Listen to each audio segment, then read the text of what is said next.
સદી પેસો લીધા વગર પાછી વળશે નહીં. એટલે પીરોએ વચ્ચેનો રસ્તો કાઢ્યો અને સદીને કહ્યું કે સદી, તું તારું સત બતાવે અને અમે પીરો જેમ કહીએ તેમ કરે તો પાટણના દરવાજા અંદર જવા દઈએ. એટલે સદી બોલ્યા કે તમારે કેવા પારખા લેવા છે?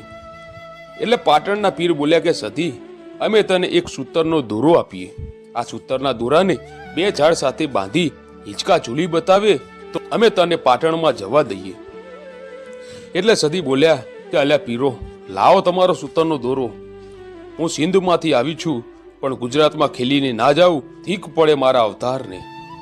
સદીએ સૂતરનો દોરો બાંધી ઝાડ સાથે બાંધીને હિંચકા ઝૂલવા માંડી. સદી હિંચકા ઝૂલતી ઝૂલતી આકાશમાં ઉડવા માંડી અને સદીએ આ પાટણના પીરોને કહ્યું કે અલ્યા પીરો, તમારા પાટણના જેટલા પીરો હોય એની પીરાઈ મૂકો.